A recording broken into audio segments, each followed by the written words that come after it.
It's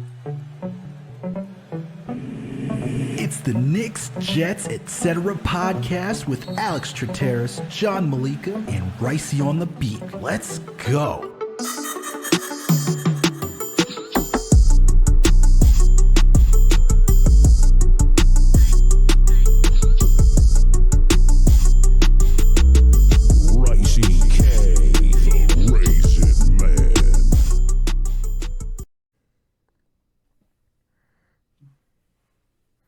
Yo, what's good, everyone? Alex Trataros here with another Jets episode of the Knicks, Jets, etc. podcast. And not with me today is my buddy, my coach, pal, the man with the plan, the one and only John Meleka. Instead, with me today is video producer extraordinaire, the man that keeps these videos so crispy clean, the one and only video producer Greg. But before we ask Mr. Greg, Mr. Video Producer himself, how he's doing today, you all know the drill. If you listen to this podcast and you haven't already subscribed, please make sure to do so. We're on all audio listening platforms. We're on Apple, Spotify, Google Play, Amazon, Alexa, Stitcher, you name it. We are there. If you listen to us on Apple or Spotify, please make sure to give us that 5-star rating. And if you listen to us on Apple, please make sure to leave a review or comment. We're also partnered with Minute Media and fan sites. You can find this podcast on the Jet Press or the Daily Knicks. We also got that YouTube channel. Knicks coming, Jets coming, etc. Period. Find the page, subscribe, hit that notification bell. That way you know when a new episode drops. When you watch a video, add to the conversation, leave a comment, hit that like button. Let us know what your thoughts and opinions are, okay? We're recapping the Jets week one. We all thought they were coming out with this dub, man. We all thought they were coming out with this dub. Joe Flacco revenge game. We thought we had it in the bag. We're going to break that down. Don't worry. We're going to break that down. But while you're also over that YouTube channel, we got into the podcast, Winning Picks Weekly. John, video producer Greg, and our guy and co-host Chip Murphy. These guys go through every sport possible. If you need to put money down on the line because you love sports betting, these guys got you covered. And the last and certainly not least, please make sure to follow us on all social media platforms. We're on Facebook, Instagram, Twitter, TikTok, you name it. We are there. But before we get into this conversation, Greg, and I ask you how you're doing, got to give a shout out to the one and only CP the artist. Gave us some new threads. You see the new logo, John and Alex, Knicks, Jets, etc. He came through with the goods, man. Man just surprised us. We didn't even ask for it. He just did it for us. Yo, you're a real one, CP. You're a real one. We appreciate the new art. We appreciate the new logo. It's crispy clean. You know, we got that new suit on, but same pod. New logo, same pod. But hey, Greg, how you doing today, bro? How you feeling? Dude, I'm doing good. I saw the new logo. It was nice. I loved it. I thought it was just, like you said, real clean. And I was doing good, you know, getting ready for week one NFL. Got my bets in, real excited. We, did the preview episode. We all thought the Jets were going to be looking pretty good. And then, I don't know, 1 o'clock happened. And 1 o'clock happened. That's the way to just leave it, man. And then 1 o'clock happened. So, kickoff happened. The game started, and we did not look prepared at all. So it was a tough one, but other than that, I'm so happy football's back. College football was incredible yesterday. NFL was incredible today. Games all around the leagues look great, but our game did not look great. So it did not. It was tough. It was tough. How was your weekend? How was your day? Hey, man, it was good, man. Went to my older sister's wedding. Congrats to my older sister Nikki and Fred on their nuptials. Congrats. So that was Friday. Then I was just home with the fam, chilling, saw some friends, the whole drill when you're back in New York, doing it NY style. So it was a good weekend, but then, came back, turned on the TV, and what do I see? See the New York Jets. You know what? Let's get into this right now, Greg, because we got to break it down. We can't hold our listeners off any longer for what this analysis is. I'm going to put it, this is how simple it is to me, and we can get it even further. Defense on point for most of the game. On point for most of the game. Yep. Offense, non-existent. Yeah, that's the craziest part is that I don't know what to even nitpick with the offense because there was nothing there to even talk about. That's what I'm saying. When you look around the league, people are scoring, man. Rookie coaches are scoring. Young quarterbacks are scoring. We have a veteran quarterback with a veteran team. What are we doing? So it was tough, man. It was tough to watch. It was tough to be a part of. Jets Twitter was on fire from the get-go, and it hasn't stopped. Even into the press conference afterwards, there's a lot of stuff people breaking down. So, Yeah, I agree with you, man. I think the defense was good. There's some worries that we had all off season. I think one of them was linebackers. I think the linebackers played pretty good today. For Um, sure, for sure. Defensive line we knew was going to be good. I think secondary, the DBs we knew were going to be good. The safeties we were worried about. And the safeties got burned a couple times. There was a few explosive plays, as Coach Saleh said. And boy, were they ever explosive. I mean, we're talking 40, 50-yard touchdowns. We're talking wide open guys. So that part was tough, man. That was tough to see on week 1 of the NFL, just getting burned over the top like that. Yeah. And the thing, like, the defense wasn't it wasn't perfect. I mean, we had Marcus Jr. with that pass interference that just gave the Ravens just easy scoring, man. I mean, we also had our punting situation. I know if John were here right now, don't worry, we're going to get John's takes later this week when we do the preview. Our boy's busy. Our boy's busy this weekend on some important mission, so he'll be back giving us his analysis when we're back for the preview. But look, we had Brandon Mann give us a 20-yard punt and allow the Ravens to score another easy TD. The first one was because of a pass interference, but besides like the mishaps on special teams or defense, I thought the defense played pretty well, man. I'm going to start off with the defense today just because they deserve their shine after what we saw all last season. We talk about a defense that was in the bottom of the league last year in most categories, if not damn near all. And today we saw them getting after the quarterback, putting pressure on Jackson, right? Lamar Jackson was Jermaine Johnson, bro, with that sack today. That was nice. That was nice, Carl. It was nice to have everyone back out there and just getting back into it. We have Quincy Williams. I know John's a little on the sour side when it comes to Quincy Williams, but you see that man chasing down people. He was chasing down people, man. It was nice to have Carl Lawson back out there, helping put some pressure on the QB, man. Like, the defense looked revamped. I mean, Sauce Gardner also had some good defenses as well, man. Good some pass deflection, staying stride for stride with all the wide receivers out there. He was unbelievable. You had and the tight ends. So you said DJ Reed. The breakup was on Mark Andrews, man. He could stay with the wide receivers. He could stay with the tight ends. He's looking good. And to your point, I know you're about to get into it. DJ Reed looks strong too. Yeah, man. DJ Reed was out there doing his thing. I mean, we're talking about another guy with who was like good, keep it stride for stride with his wide receivers. Yeah. Making sure they was deflected some passes as well, man. He was out there doing everything that we needed to. This is where it irritates me, man, because the defense literally had. I give it a B+. I can't give it an A. I'll give it a B+ today. I think that's fair. I give it a B+ because of the pass interference. You can't not when the ball is nowhere near the dude. Like, come on, Joyner. You can't be. That was a killer, man. That was a killer. It was too. And to your point, I get why you're giving the defense a B+ because we had more passing yards, we had more rushing yards than the Ravens. So our offense on paper was better than our defense on paper was better than their defense. But to your point, just boneheaded penalties at boneheaded times, bad misses in the secondary allowed for big plays to kill us for touchdowns. And we just did not have anything close to that going on offense for us. It was all dink and dunk, little 4-yard, 5-yard passes was the only thing we could get going. Maybe it opened up a little bit here and there. I think Elijah Moore had a nice play at some point, but I think our defense outplayed their defense, especially when you're covering Lamar Jackson, former MVP, guy on a contract year. There was a couple times today where I thought we had him in the backfield, and he just does what Lamar Jackson does. And he makes a move, he makes a guy miss, and all of a sudden he's scrambling for 6 yards. And that's a backbreaker. He gets that high step when a guy's on his tail, man, and he just kicks it to another gear. Look, the fact that we were able to keep them within striking range, man. And the first half, it was like 10-3, right? It was 10-3 in the first half. Yeah, and it was a touchdown right at the end of the half, too. It was 3-3 most of that half. Yeah, we were talking 10-3 by the end of the half. That was impressive, man.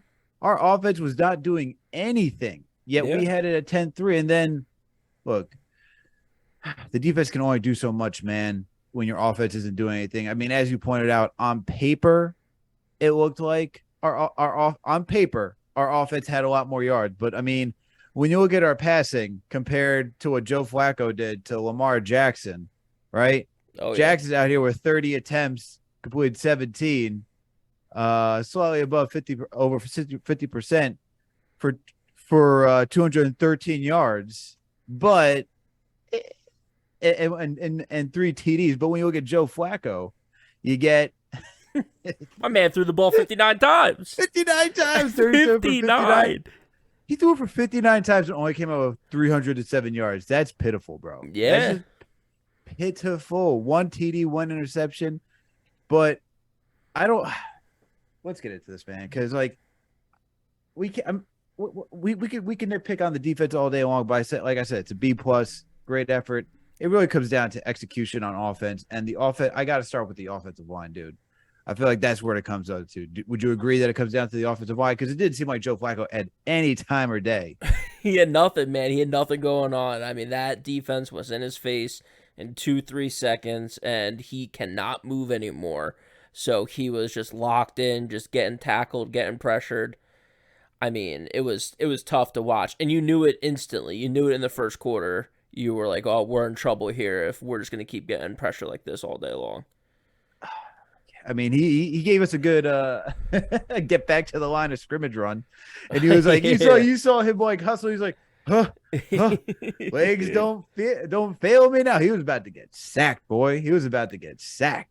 But look, I come back to the offensive line. I mean, we lose Mekhi Becton, who's Brown. Jeez, you have Font going from left to right, back to left. And I don't know how much how much blame there is to pass around to the offensive line, because it's been a constant shuffle all off season. The only thing that's really been kind of constant is Laken Tomlinson being our left guard. And in the first quarter, he was getting smoked one-on-one. I was texting with John about it. I was like, dude, how is this like our big... We talked about him so much in the offseason, about coming in and anchoring down this offensive line, giving a veteran presence for us to be able to, show AVT how to do things at the guard position, kind of really build around. And he's just getting beat one-on-one right in Joe Flacco's face. We had no offensive line play today. Font, he also didn't have a great day, but he's one of those guys. Like I said, he bounced from left side last year to right side this year, back to left side. Then all of a sudden, he's the right guy because we're bringing in Dwayne Brown. Then the week of the game, Dwayne Brown goes down for an injury, and we don't know how long he's going to be out for, minimum 4 weeks. Some people are on Twitter are saying it's the season, so God willing, that's not the case. He didn't have a great game either, and he wants to get paid left tackle money. Dude, you got to play left tackle at a high level, and it did not happen today. I mean, look, when your offensive line has taken a hit like the Jets has, where you don't have Becton, Font is going back and forth. You lose Brown, who you just signed to replace Becton, and then all this shuffling, and then you talk about Laken Tomlinson, right? Yeah. And then you have to go against a stout front with Madubuike, Pierce, and Campbell. There's not much to do, man. And you got Owa, Bynes, and Queen. Yeah, it's tough. It's tough, man. And this is where secondary. It's a tough defense overall, but yeah.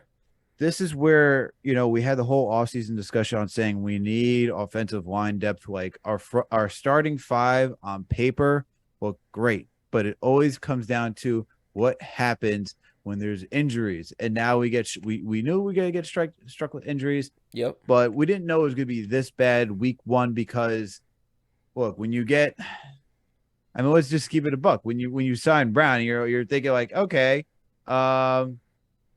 he's supposed to be here helping, but then we had to go straight to Max Mitchell.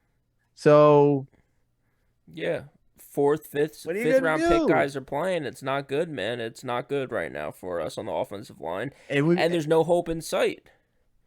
I mean, yeah, because Brown's on IR now. Yeah. So yeah, you can't make this stuff up, man. You can't make this stuff up. Oh, yeah, man. the Brickashaw Ferguson ain't walking through that door. We're in trouble right now. We need help. We really need the Brickashaw Ferguson. Oh my God! And we also need Nick Mangold too, baby. We need somebody. We need those guys back. Yeah. Sheesh. Yeah. And this is not to say like Connor McGovern wasn't doing a terrible. It's just tough, man, when you don't have support as the center. You need support all around you. If Tomlinson's getting smoked, Veritek is doing okay today. Max Mitchell is struggling. Oh, big time. Struggling. Like, man, it was like, all right, are you ready for the big leagues? Oh, no, you ain't. Not today. Not today. And he shouldn't be. He's not a top round pick. He's not expected to be. He was supposed to be like our third or fourth backup tackle. And we got him starting week 1 against Campbell. I mean, that's a tall order for anyone. Never mind a guy that's drafted in the middle rounds. So yeah, it sucks, man, but it's tough. Going right from the frying pan into the fire. Yeah, he was. As a rook. Sorry, bro. Get ready for next week. Get ready for next week as we go against the Cleveland Browns defense. You know what I mean? It's going to be same. It's going to be that. I mean, it's the Browns, it's the Bengals, it's the Steelers. It's the Steelers. I mean, it's the AFC North defense. And talk about two defenses that we saw today. You saw that overtime game between the Steelers and the Bengals today. Woo! Little bit of rumors that TJ Watt might be hurt. So maybe we get a break there. But even then, they got studs all over the place. Browns look pretty good today, getting after Baker Mayfield. And the Bengals defense looked okay, too. I mean, it was playing Trubisky, but when you come playoffs, you're playing Joe Flacco. And I don't want to say it this early, Alex, because I don't know if we're done bashing this offense and Joe Flacco, but is it Hall of Famer Mike White time? Because I don't see any other way we improve this offense. I don't think we can run out there. Dude, Michael Carter and Breece Hall led our team in targets. Our running backs led our team in targets. We can't do that week in and week out. We have to be able to throw the ball down the field. I agree. I don't disagree with you, man. But I mean, when it comes back to your offensive line, and if it looks like as it did today, I mean, is it really on Joe Flacco or is it more so on your offensive line? To me, it's always the offensive line. I mean, we have to give him somewhat protection. This man's running around for his life. You can't even protect. Oh, I know you don't like him. I know you don't think he's a top 10 quarterback. But Russell Wilson ain't walking through that door to come help us with no offensive line. All right? And that's what we need right now because we don't have an offensive line that we can rely on consistently, game to game. Shockingly, we need LDT back, apparently, because Tomlinson ain't cutting it and move Vera-Tucker back on the left side. All right?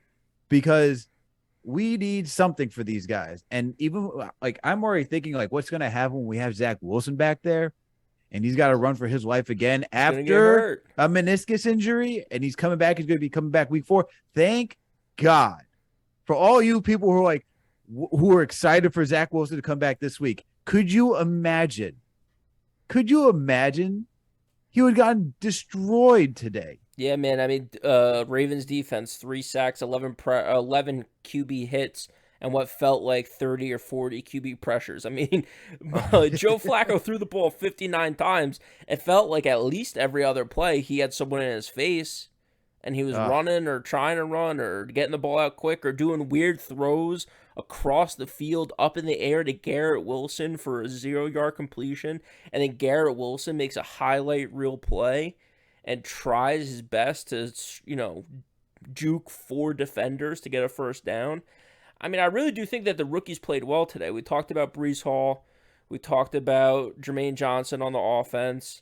Sauce Gardner. I'm sorry, Sauce Gardner on the defense. Breece Hall, though, he's on my mind because he did have that fumble, but excluding that, I think he had a pretty good showing. He needs to clean that up. We can't be fumbling the football, obviously, but I think he had some explosive runs. I think he looked good.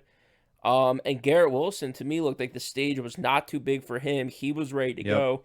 Corey Davis, people want to say online, oh, he led the team in receiving. He had some tough drops. And that's been Corey Davis's. Corey Davis is a 5th overall pick, not a first-round pick, a 5th overall pick in the NFL draft. He has never lived up to it. And we went out and we paid him a boatload of money to come in here and play wide receiver 1 for us. That 3rd down drop, when it hit his shoulder, people are giving him excuses. Oh, it was behind him. You're a professional wide receiver in the NFL. It hit you in the shoulder. You have to be able to catch the ball. I don't know what else to say. Look, I get there's just a lot of tough drops today, man. Even Michael Carter, where you had that easy walk-in touchdown in the fourth quarter, you can't be doing that. You can't be doing that. But to your point, I mean, the only reason our running backs had so many looks is because Joe Flacco was legitimately throwing the ball away for his life. Yeah. Legit. So I get that we need to push the ball down the field. That comes back to the offensive line because Joe Flacco's ready to rip it, but he needs time to rip it. So here's my thing, Alex. I agree with you on that point. I think the Jets universe, the NFL universe is in agreement. The Jets' offensive line is a problem. We all know that. We all agree with it. We can blame whoever we want to blame for that, whether it's Joe Douglas bringing in people who are injured all the time or not getting enough people, whatever it is, or it's Mike LaFleur not preparing us to have a bad offensive line against a great defensive line. So Joe Flacco's trying to throw it 15, 20 yards down the field when that's never a possibility. But we're at the point now where we know what we have. We have a bad offensive line. We have to get the ball out quick. What are we going to do about it? And that's where I'm not sure what our next move is. To me, that's just going back to the running backs, man. I mean, that's a lot of screen passes, a lot of quick passes, a lot of short routes, slants, hitches, getting the ball out as fast as possible, a lot of three-step dropbacks, and nothing more than that. I mean, if you get to shotgun, you better hope, man, because you better hope that line can protect, because I don't know even though they're going to have enough time to go get it, because that's more meant for deep route running. You know, sure, you can get some short routes out of shotgun, but I don't know. I'm looking for the running game, because that's the one thing I could say that was solid today was the running game, right? Yeah. 16 carries in total between our running backs for 83 yards. Michael Carter leading the way with averaging 6 yards per carry, 10 carries for 60 yards. Longest one was 22. That man looked nimble and quick today. He was like a cannonball. Yeah. Just flying out, man. I loved it. Breece Hall had the wheels as well, as you noted. That's where our game is going to be. That's where this offense has to rely on, is our running game. We have to initiate the run, be dominant, and then we can get some play action going, because I don't know if we can get this passing, man. The way with this offensive line, the way that it's looking, if Joe Flacco is just going to be seeing, or even Zach Wilson when he comes back, or even Hall of Famer Mike White, this is like watching Sam Darnold with year 2 of Gase? Yeah. That's what it felt like today. Guys were just getting in front of Joe Flacco, and it just, instead of being funneled through the center, this thing was just everywhere on the outside. He had no shot. I know people are saying, "Yo, let's use the tight ends and like get them to chip," but like even that wasn't helping. Shout out to Tyler Conklin though for the TD. Yep. Although yards 4 for 14, not great, but I'm looking for the tight ends, the running backs to get heavily involved, man. This is how you fix the issue with our offensive line. Until they start getting into a rhythm, running backs, tight ends, a lot of short intermediate, not even like if you can get some intermediate routes, that's what it will have to be to make sure this offense starts clicking. Other than that, it's going to be rough sledding, man. Rough sledding. Yeah, you brought up Tyler Conklin. I was kind of surprised by the lack of tight end play this game. I feel like there was a lot of wide receivers on the field, a lot of running back passes and stuff like that. But, we spent a lot of money on C.J. Uzomah in the offseason. He was a big-time hire, or big-time get for us. Don't see any targets for him. Yep. Lawrence Cager, 1 target. Terrible penalties, terrible play from him. I mean, Tyler Conklin, 7 targets, 4 catches, 14 yards, and a touchdown. It's just not enough. It's just not enough. We had a problem last year with tight end play on the offensive side and defensive side. The one thing I will say is we did not get killed by tight ends today. That was a huge step in the right direction for me. We did not get killed by tight ends, but we did not have any improvement from the offensive side of the ball in the tight end department. I mean, Garrett Wilson needs more targets. I know he had 8. Elijah Moore needs more than 7 targets. To your point, I agree. It's got to be short, intermediate. Get Elijah Moore and Garrett Wilson the ball in space. Braxton Berrios, too. He's shifty. Braxton Berrios, quick. baby. That man was doing work. Yeah, get him the ball and then try to get these guys in space. Michael Carter, I thought, was our best offensive player today. He looked great. He looked refreshed and ready to go. I mean, 40 yards receiving, 60 yards rushing. If he had that tight end to cap it off, that would be an incredible week 1 performance from him. But for sure. I just don't see it, man. I don't see it with his offensive line blocking and Joe Flacco not being able to move. The reason to keep trouting Joe Flacco out there, unless the offense knows something more than I do. I think Mike White gives you an opportunity to move a little bit and extend the play a little bit to allow these guys to get open. I'm not saying chuck the ball deep like the Ravens were, because the Ravens were throwing 40, 50-yard bombs, but it just gives you an extra second or two, and that could be make or break. There's a huge difference in the NFL between a guy in your face and not, so just you don't think it's open. too early? You don't think it's too early to pull Joe Flacco? I think it's a little too early, man, because it's week 1. I get it. I get it. There was a lot that happened this offseason, especially when it comes back to the offensive line and the reshuffling. Maybe you say, hey, let's give it another week. Let's get back out there. Let's see what happens. Give Joe Flacco another shot. If he can't do it next week, then I'm all for you. You got to put in Mike White. But I feel like you got to give him at least one more shot. He wasn't throwing the ball terribly today.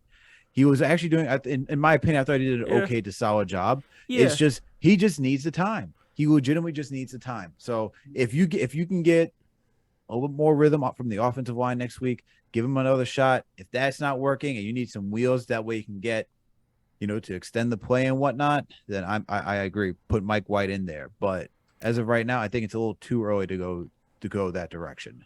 I agree. Maybe, give him another week, see what happens. Maybe to your point, it's like, all right, let's just change the offensive play calling a little bit. Joe Flacco said in his post-game in press conference, like, hey, it took us a quarter or two to realize that these, the short intermediate stuff was open, and we just started targeting that. We came in the game with a game plan, and the game plan did not work, obviously.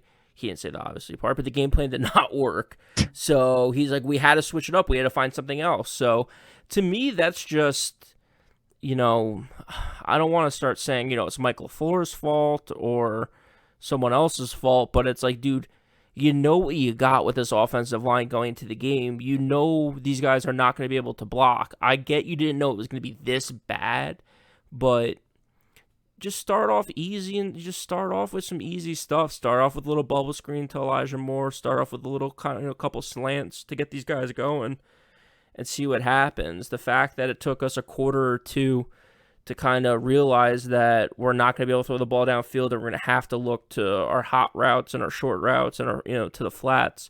That's a little concerning, but yeah, okay, let's just change up the offensive plan, the game plan for next week. Keep Joe Flacco, because to your point, when he was throwing, it wasn't bad. His one interception was because I think Loris Cager just slipped, and it just went right to the defender because the wide receiver just fell down. So, that happens in the NFL. It was rainy and stuff, today at MetLife. So, okay, I could see that. Let's give it another week. But at some point, you can't just keep blaming the offensive line for 17 games. So, the offensive line is going to stink all year. So, what are you going to do about it? It's going to be my question to the Jets. And I guess we'll see next week with the Cleveland Browns. Yeah, I'm not looking until week 17. I'm looking for answers next week. I'm looking for a solution next week. Because you know how this is a very fast season. Before you know it, it's all over, man. We need to see some sort of improvement from the Jets. At least we can say defensively we saw some improvement. They were fast. They were on point this week. But that defense is not going to keep that same juice throughout the entire season if that offense is not doing everything. We saw last season what happened. We saw it last season. But let's touch on John's favorite subject. All right, John, I know you're not here, but we got to talk about it. Yeah, this is the we should call this the Meleka segment. Yeah, I was gonna say the John Meleka special teams segment of the week. Yeah, no, here we go. All right, let's get into it. Man was correct to be correct. Man was correct. You were right, John. I know you're listening to this right now. You were right about Brandon Mann. My goodness. 20 yards to really set them up. Sheesh. I mean, that was something else. So yeah, but the special team stuff, I haven't been able to pick up on it. So when you guys go back and forth on special teams, I know John loves to talk special teams. I don't mind it. Do you not like to talk about it because you're like, oh, it's not that important? Or are you like, oh, we suck at special teams, so what's the point of talking about it? Like, how did you feel about the special team unit going into the season? I can't determine special teams units until I actually see it in gameplay. Okay. Like, that's why. So, like, to me, like, I get, like, the concern, like, we need a kicker. I've understood how bad our kicking situation's been the last couple of years, but literally, like, it's hard to evaluate, like, the special teams. It's not like, oh, well, I've seen, like, we've seen kickers' resumes. Like, Greg Zuerlein is not a terrible kicker, but coming in today, you're just like, yo, did you lose that juice? Did you lose that juice? Yeah. You know what I mean? So this is where, like, it's always, for me, when it comes to special teams, I have to wait till the season to actually see. I have to wait until the season to actually make that evaluation. That's just me. All right. So talking about it off season, it's like, I get you guys, like, you're all looking for, like, for punters and kickers. I get it that you guys are looking for all that. Look, we've known about kickers and punters who've been touted throughout all the draft, and they come in and they start stinking it up. So that's why I'll wait. I'll legitimately wait. So Brandon, man, I can see that why we need a new punter. I can see getting flustered today, that it was just rough. Like I said, we were probably even in a better situation in this game because we were able to have a balanced offense in the first half. Second half, we had to go away because of that 20-yard punt that he gave the Ravens. Then being in the Jets in our territory, it just made it that much easier for the Ravens to score. But then I want to get to Greg Zuerlein. Well, actually, before I get to Greg Zuerlein, what are your thoughts of Brandon Mann? Are we needing a new punter right now? Are you concerned? Do you think he covers? Do you think he recovers, or do you think this is the end of the road? No, I think we need a new kicker, and I don't necessarily know why we need a new kicker. Because again, Eddie Pinheiro 8 for 8 last year. I know John doesn't like him. He was 9 for 10 on extra points. So I know he didn't like double doink, but I was okay with double doink. Yeah. He had the go-ahead kick for Carolina today, even though they ended up losing, but that wasn't his fault. When the pressure was on and they needed a kick late in the fourth quarter to take the lead, he drilled it. So, Coach Saleh got asked about that in the press conference after the game today, and he was like, well, we had a competition, and, we need to know in the offseason that when the pressure's on, our guys can hit the shots. So we brought a veteran in to put some pressure on him, and Greg won the kicking competition outright in the preseason. But dude, the guy was perfect. What more do you need to know? That's what I don't get. Like, to me, it's just like to me it was a little doing too much, and it came back to bite him. I mean, missed field goal, missed extra point at the end of the game, only allowing us to get 9. We can't even break double digits because of that. I mean, you leave 4 points on the board. It doesn't matter in today's game, but it could definitely matter in future games. So maybe it's week 1 jitters. At this point, I don't know what you really do about it because it's the season. We're here. It's going. So yeah, you can't get rid of Greg Zuerlein at this point. Yeah, but to your point about Brandon Mann, dude, we punted a lot today. Punted a lot today. Yes, he had a bad punt. Yes, it led to a touchdown. On the very next drive from Baltimore. And what crushes us is that, we kick off to start the second half. They score with a couple minutes left in the first half to go up 10-3. They get the ball at halftime. They come out, they get a 6-play drive, but we stop them. So it's like, okay, we're getting the ball back. We have a 3-play drive that ends with a 20-yard punt, allowing them to go back and score. So that's when they go up 17-3. That's when you start getting nervous. And then I think on the very next drive, I think might have been the Joyner penalty that allowed the next touchdown. So it was a catastrophe, as some would say, with a 20-yard punt. You just can't have it. You can't have a 20-yard punt. No one tipped it. I know it's rainy. There was rainy games all over the NFL today. You can't have a 20-yard punt. No. You can't be a professional punter and have a 20-yard punt week 1. Yeah. Week 1? Come on, man. I mean, it's not even like watching the Bengals and the Steelers today where you see the Bengals struggling to make field goals because they don't have their long snapper. And he's snapping it all over the place, and they can't even get the seams out because by the time he's catching it because it's too high, he can't turn the ball around for the kicker. And for that, it's like, okay, it's not the kicker's fault. This is strictly you don't have your long snapper, and your special teams is like in frenzy because of that. For our punter, you're getting the ball as you normally would. For Yeah. Zerline, you're getting the ball as you normally would. I don't get it, man. I can understand the first one. I can understand the first missed field goal. It was pretty deep. Like we're talking, I think it was like a 50 plus that he was going for first one. So I could get that one. Other than that, you can't be missing extra points. That's wild. It was 45. The first miss was a 45. Oh, it was 45. That's an NFL kick, man. You got to make it. Yeah, you got to make that Alabama kicker make that. Was out there kicking 50-yarders. You're right. No, you're right. I thought it was 50. I thought it was 45. Too. I was willing to give him the benefit of the doubt. And, it's just when you look at the scoring, or the play-by-play on ESPN breaking it down, that missed field goal, two drives later, we have the LaMarcus Joyner. That's where the penalty was. The LaMarcus Joyner penalty with, 2 or 4 minutes left in the second quarter. That then leads to the Baltimore touchdown at the end of half with, 3 minutes left.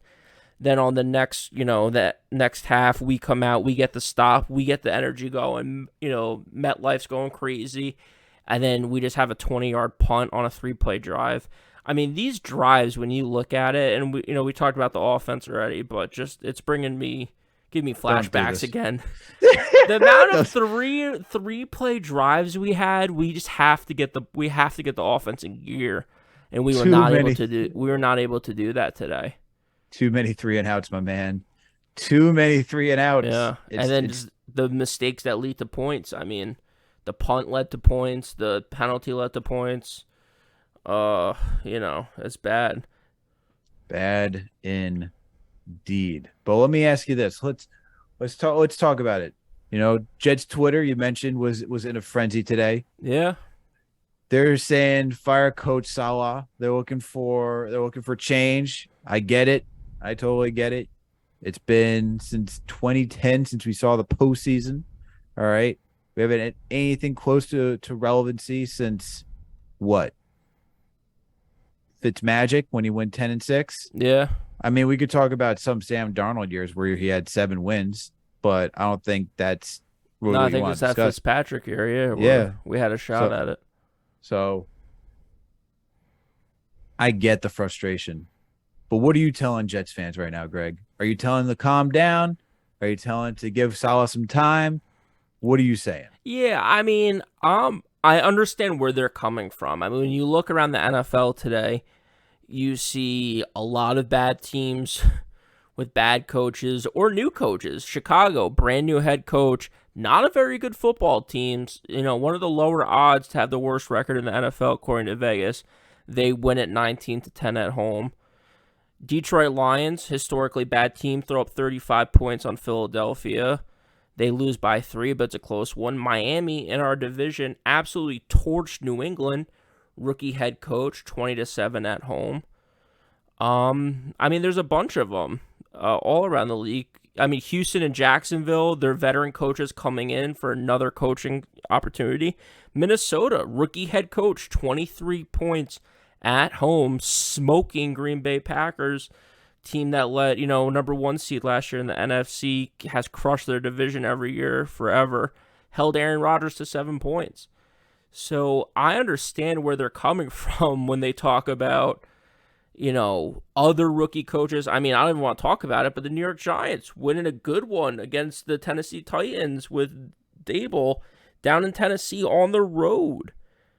Granted, Saquon Barkley had 165 yards and looked like he was back. Like Saquon Barkley. Yeah, he looked like he was in form. So, we don't have a guy like that. But still, they were able to be competitive and outright win as rookie head coaches. This is year 2 for Saleh. This is year 2 for the staff. We have to be competitive. So I understand that. My answer right now is we need to pump the brakes. I think we're going to get it into form. I don't think that today was a good showing. I don't know if it's all on Robert Saleh.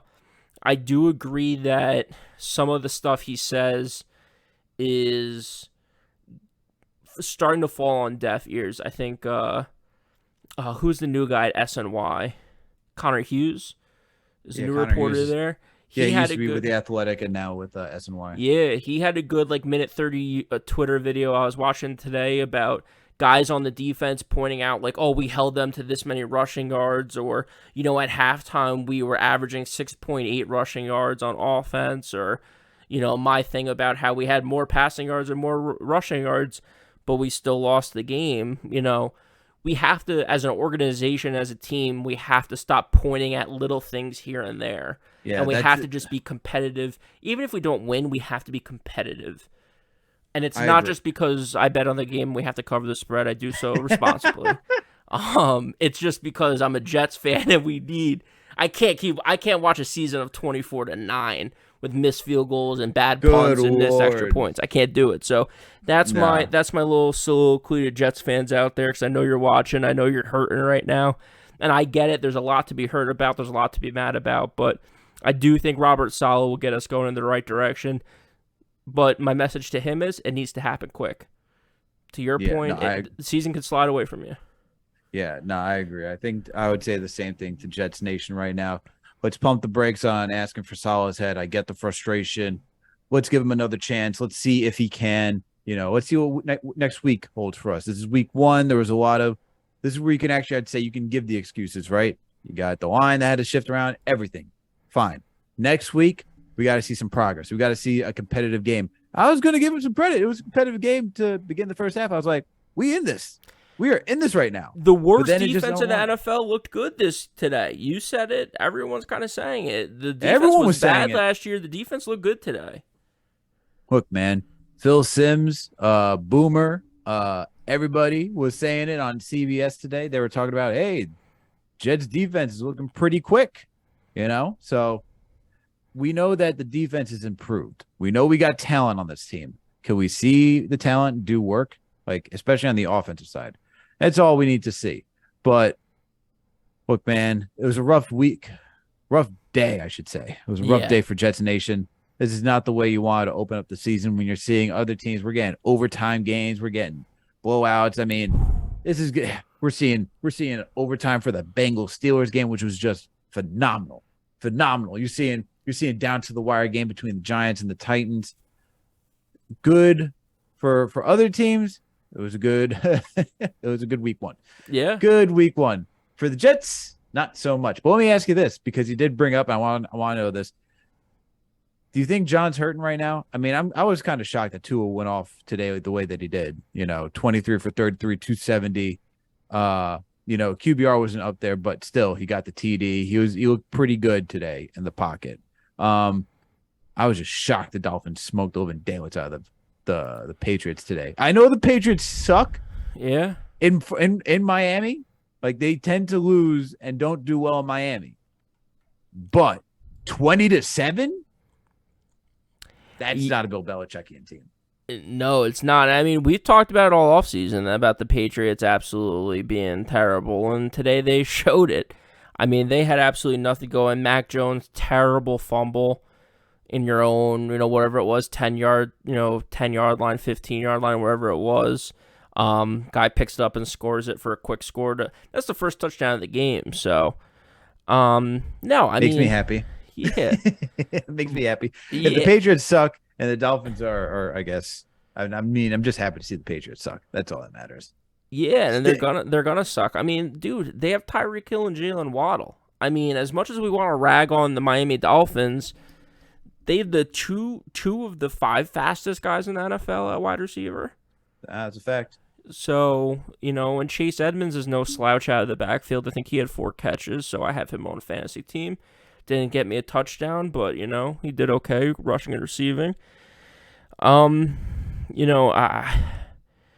I can't tell yet, and that's the thing with week 1 with anything, and that's why it's so tough as a Jets fan not to overreact. When I look at the Patriots-Dolphins game, I can't tell, do the Patriots have no offense? Do the Dolphins have an incredible defense? It's tough to gauge other teams, so you have to remember that when you're calling for Robert Saleh's job, or you're blaming Joe Douglas for this and that. It's like, dude, we just don't know yet. It's the week 1. Anything could have happened. And that's why I asked the question, because you see how you're like, I don't know, because that's exactly why. Yeah. Jets fans, like, we don't know. I mean, we can go back to 2011 when Mark Sanchez and the New York Jets lit up the Buffalo Bills, like absolutely lit up, put up 40 points. And it was like, wow, this offense is going to suck. It's got Tim Tebow, this, that, and the third. It's very vanilla. We're going to keep it very vanilla, as Tony Sperano said. Yeah. Very vanilla. And then next thing you know, comes out gangbusters. And then next week, you're like, all right, we were in it with the Steelers. And then it just went all the way downhill. So it's a long season. Let's not overreact to week 1. I know it. We didn't win week 1. We're hurt. We got a lot of new players. We want to see them succeed. We want to see a rookie pop. I get it. But it's week 1. The New York Jets will be back facing the Cleveland Browns week 2. But in the meantime, Greg, I think we did a good job here, man. I think we did a good job breaking down this episode. John will be back to give his takes when we do the preview for the Jets versus the Browns. But hey, you all know what to do. Please make sure to subscribe. If you haven't done so, we're on all audio listening platforms. Please make sure to subscribe to the YouTube. Check out Winning Picks Weekly. Follow us on all social media platforms. All right. Make sure to give us that 5-star rating. Hit the like button wherever you listen to this podcast. Just make sure to support us. It's free. Why not? Help us so we can continue to help you, and make sure, you guys have a good time when you're tuning into this podcast. Every subscribe helps us. So that's it. That's all I got. Anything else you got to say, Greg? No, I mean, across the board, I mean, we got so much going on right now. Winning Picks Weekly. We're doing NFL and college episodes. Those view numbers are going up. Those like numbers are going up. Not a ton of comments. So I would just say leave us a comment on any of these videos, whether you're watching. How did you think the Jets did today? We know it stunk, but what stood out to you? On the Winning Picks Weekly episodes, let us know what you're taking. I say that at the end of every episode, but we're generally curious. I mean, if you put a bet out there, I might look at it, I might take it. So, and I might be tweeting at you. Winning P Weekly on Twitter. We go over all the games. We have a lot of fun over there. So, thank you for tuning in. And yeah, boy, we're going to see you next week for a Cleveland Brown matchup that's going to stink, but it's going to be lovely because I think we got a shot. Jacoby Brissett did not look good today.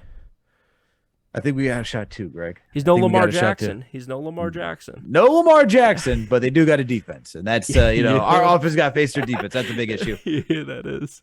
But thank you, everyone, for tuning for another Jets episode of the Knicks, Jets, Etc. podcast. We out. Let's go, Jets.